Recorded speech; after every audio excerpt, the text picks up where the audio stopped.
Pak,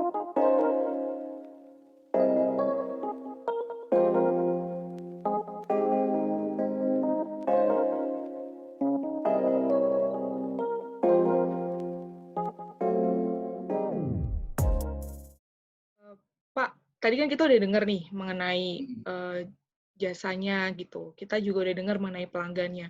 Mungkin kita juga pengen dengar nih Pak, eh, kan Bapak sudah banyak pengalaman dalam mendeliver jasa ini. Apa sih Pak yang paling berkesan selama ini? Mungkin bisa di-share Pak pengalamannya.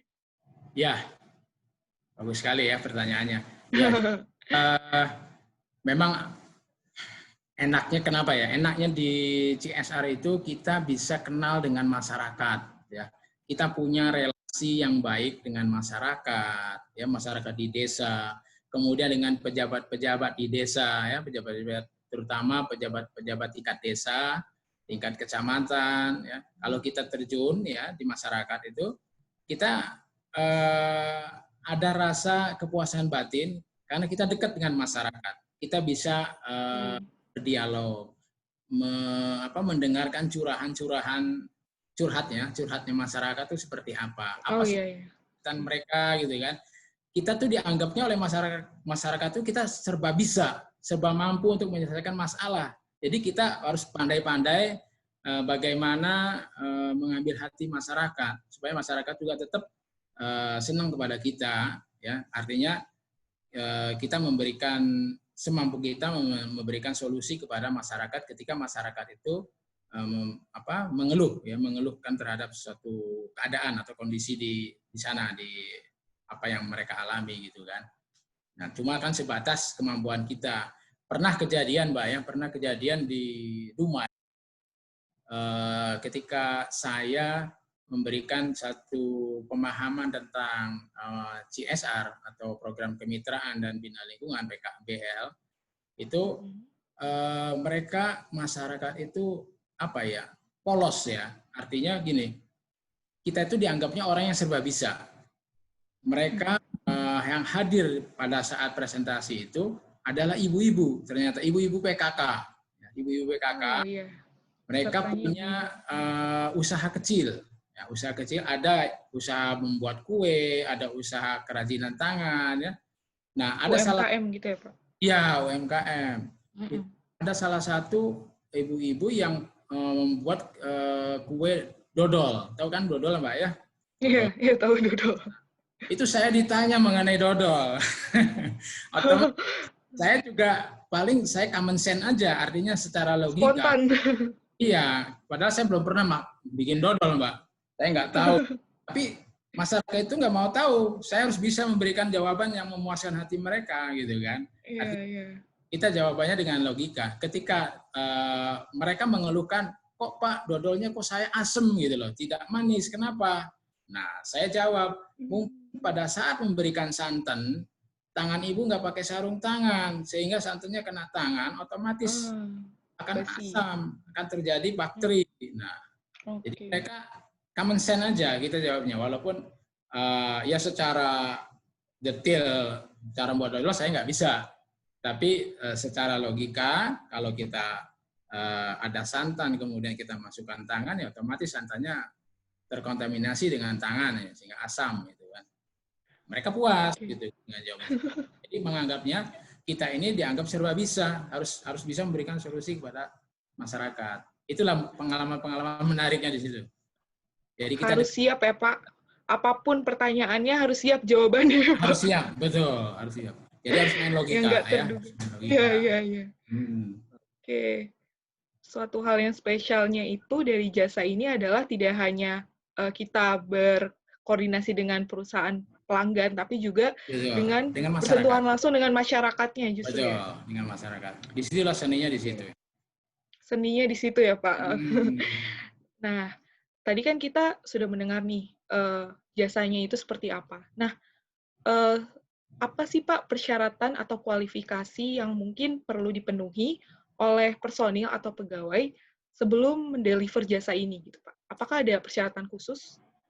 Ya, sebenarnya semua orang bisa ya, semua orang bisa. Yang penting sudah pernah mengikuti training CSR dan ISO 26000. Minimal itu. Oke, training CSR. Kemudian yang kedua, kalau dia ingin menjadi tenaga auditor CSR, dia harus punya brevet, harus punya certified dari NSCR, ya. NSCR itu National Center Sustainability Reporting, dari GRI, dari afiliasi dari Belanda, ya. Itu kalau mau lebih atas lagi, lebih tinggi lagi tingkatannya untuk bisa menjadi auditor, ya, auditor CSR. Karena tidak sembarangan kalau auditor, ya.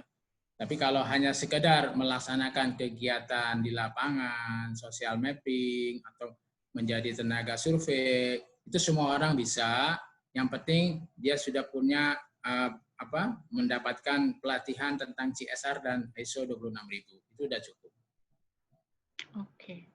Lalu kalau untuk Sukovindo sendiri, Pak, sebagai perusahaan yang menyediakan jasa tersebut, ada nggak persyaratan operasionalisasi kita? Perusahaan Sukovindo itu sendiri. Ya, Sukovindo itu kan perusahaannya kan salah satu jasanya adalah konsultansi. Sementara CSR, oh iya, salah satu koordinasi CSR, cuma bidangnya aja CSR. Iya. Apa gitu kan. Jadi besarnya itu kan konsultasi. Ada konsultasi, ada inspeksi, ada pengujian, ada penilaian gitu kan. Nah, kita ambil yang konsultasinya CSR itu. Nah, di dalam konsultasi itu kan kita sudah masuk sudah terlingkupi di dalam anggaran dasar Sukovindo, sehingga tidak ada persyaratan-persyaratan yang yang harus dipenuhi. Karena sudah sesuai dengan anggaran dasar Sukovindo, maka jasa konsultasi CSR itu sudah otomatis sudah bisa masuk. Kita sudah bisa melaksanakan karena bidangnya aja CSR gitu.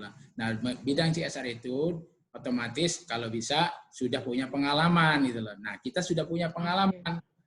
Kenapa kita bisa mengambil jasa CSR? Contohnya di PT Antam. Antam itu membutuhkan jasa Community Satisfaction Index. Nah, awalnya kita nggak punya pengalaman untuk yang Community Satisfaction Index, tapi kita punya pengalaman Customer Satisfaction Index. Nah, indeks kepuasan pelanggan itu, survei kepuasan pelanggan itu kita sudah punya pengalaman. Banyak perusahaan yang sudah kita layani untuk survei kepuasan pelanggannya. Sehingga dengan analogi survei kepuasan pelanggan, maka kita bisa melaksanakan survei kepuasan masyarakat. Pelanggan adalah masyarakat. Nah, analogi ke situlah sehingga kita bisa menyampaikan ke perusahaan Antam bahwasanya kita sudah punya pengalaman banyak untuk melaksanakan survei kepuasan. Tapi kepuasannya kepuasan pelanggan, tapi ini masyarakat, cuma hanya bedanya pelanggannya adalah masyarakat. Tinggal dimodifikasi aja. Jadi seperti itu. Oke, karena berbekal pengalaman juga ya, Pak. Betul. Nah, tadi udah banyak nih informasi baru yang saya dapatkan, Pak. Mungkin teman-teman insan Sukovindo juga banyak dapat pengetahuan baru. Nah, sebelum kita di penghujung diskusi, kita pengen tahu dulu dong, Pak, tanggapan dari Bapak nih mengenai potensi yang dimiliki oleh jasa ini ke depannya. Mungkin kayak hal apa yang perlu dipertahankan supaya jasa ini tetap eksis, atau hal yang perlu diimprove lagi, Pak? Ya, kalau bisa dibilang CSR ini merupakan jasa baru ya, karena baru sekitar 2 tahun lah eksisnya ini. Dari 2017 ke 2020 ya 3 tahun lah, hampir 3 tahun. Nah, ini boleh dibilang masih tergolong baru, tapi kita perlu terus memasarkan ya konsultasi CSR ini ke perusahaan-perusahaan, terutama perusahaan yang mengikuti proper, Mbak. Kita tahu 2019 itu ada lebih dari 2.000 perusahaan yang ikut proper. Nah, 2.000 perusahaan itu, taruhlah misalnya kita ambil 10%-nya, 200. Itu kalau kita dapatkan satu perusahaan itu kurang lebih 300 juta, itu kalikan 200 itu sudah lumayan pasarnya, sudah besar. Nah, jadi CSR ini boleh dibilang harus lebih gencar lagi pada saat memasarkannya atau menjualnya, memberikan promosi yang bagus gitu loh. Karena kita terus terang perusahaan-perusahaan itu dia pasti ingin tahu sudah pengalaman di mana saja sih Pak gitu loh. Kalau kita setiap menawarkan jasa CSR itu ke perusahaan, contohnya misalnya ke PGN ya, perusahaan gas. Mereka akan tanya, Pak sudah buat social mapping di mana? Kita sampaikan, kita sudah Pertamina itu sudah kita yang buat. Pertamina Bandar Lampung, Pertamina Lubuk, kemudian Pertamina Cilacap ya. Kemudian beberapa perusahaan-perusahaan BUMN lain seperti Antam, ya. Kemudian Telkom, bahkan Telkom itu sudah kita berikan training ISO 26000. Nah, diharapkan di tahun ini atau tahun depan itu dia akan ingin CSI-nya, Community Satisfaction Index-nya, sama pedoman CSR-nya. Dia ingin ke kita gitu loh. Ya mereka menawarkan ke kita sih, cuma kan kita harus terus didatengin gitu loh. Kalau nggak didatengin pasti akan lupa, biasanya seperti itu. Jadi intinya pemasarannya harus gencar, karena ini bukan perusahaan yang bukan mandatori ya, bukan mandatori betul, tapi sukarela ya sifatnya. Kita yang harus mengejar ya Pak. Jadi kedepannya memang harus gigih untuk pemasarannya. Kemudian ada improve juga, ada improve di mana ada jasa baru bagaimana mengukur dampak dari program CSR. Nah itu baru juga tuh. Cuma itu masih dalam mengemas riset. Ya gitulah. Jadi belum untuk bisa dijual. Masih dikaji ya Pak? Betul. Oke. Semoga bisa segera ya Pak kita siap, mudah-mudahan insya Allah. Ya. Amin. Ya tadi yang digarisbawahi adalah justru yang perlu ditingkatkan adalah dari segi pemasarannya. Betul, dari segi pemasarannya. Oke. Tadi kita udah dengar banyak sekali informasi baru yang tentunya saya sebelumnya belum pernah tahu nih Pak. Baru dari Bapak saya dapat informasi banyak, mungkin juga teman-teman lain seperti itu. Kita mendengar dari mulai definisi CSR itu sendiri, lalu kita mendengar bagaimana CSR ini pada akhirnya menjadi peluang dari keluhan-keluhan perusahaan lain, malah justru mendatangkan peluang untuk kita ya Pak. Lalu kita juga sudah mendengar varian jasa yang ditawarkan, ada berbagai macam, dan juga pengalaman dari Pak Johar sendiri dalam mendeliver jasa ini. Sharing yang luar biasa Pak.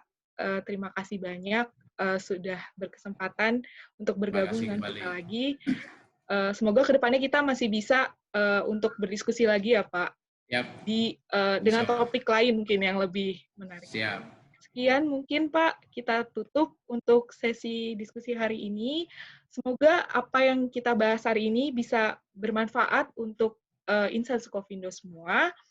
Dan juga semoga jangan lupa juga tetap ikuti podcast Knowledge Management, karena kita akan terus menyajikan informasi-informasi yang tidak kalah menarik. Oke, terima kasih. Sampai jumpa. Assalamualaikum warahmatullahi wabarakatuh.